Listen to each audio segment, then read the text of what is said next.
चुनाव को लेकर? एक्चुअली ये जो पेट्रोलिंग सेक्टर मजिस्ट्रेट और सेक्टर पुलिस ऑफिसर का जो ब्रीफिंग है वो एक मैंडेटरी प्रोविज़न है। ये बेसिकली चुनाव की घोषणा के 4 माह पूर्व किए जाने का प्रावधान है। हम इसमें ऑलरेडी बहुत डिले हो चुके हैं। ये जून में होना था, तो इसमें लगभग हम लोग 20-25 दिन देर चल रहे हैं। खैर, आज हम लोग इसको किया है क्योंकि SIR में इन्वॉल्वमेंट कुछ ज़्यादा ही हो गया था।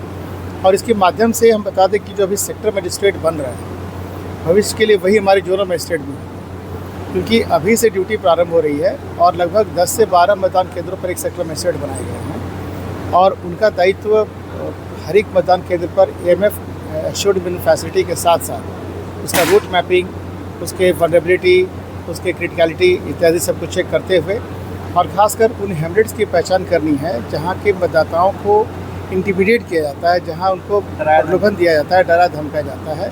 तो ऐसे हैमलेट्स की पहचान करके उनको रखना है ताकि चुनाव के दिन वो कम से कम उस हैमलेट का 2 बार भ्रमण करें।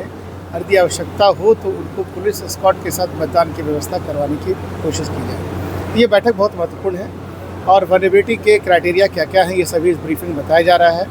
फॉर एग्ज़ाम्पल, यदि किसी मतदान केंद्र पर पिछले 2 चुनाव में 10% से कम मतदान हुआ है, किसी में 75% से ज़्यादा हुआ है, या फिर किसी में पिछले 2 चुनाव में कोई हिंसा की घटना घटी हो, या फिर पिछले 2 चुनाव में कभी किसी बूथ पर बहुत ज़्यादा मॉडल कोड ऑफ कंडक्ट का वायलेशन हुआ, तो ये सभी चीज़ें बहुत विस्तार पर बताई जा रही हैं और आज से इनको सेंसिटाइज़ किया जा रहा है ताकि आज के बाद से ये अपने अपने मतदान केंद्रों का भ्रमण करें और इनसे उम्मीद की जाती है कि मतदान केंद्रों के एक एक व्यक्ति से मिलें और उनके संबंध में जानकारी लें कि इनको क्या समस्या है। और यही नहीं, उनका स्वीप एक्टिविटी में उनका रोल है। इसके अलावा मतदान EVM के ऑपरेशंस को समझाने में भी इनकी भूमिका है। तो इनकी भूमिका बहुत महत्वपूर्ण है।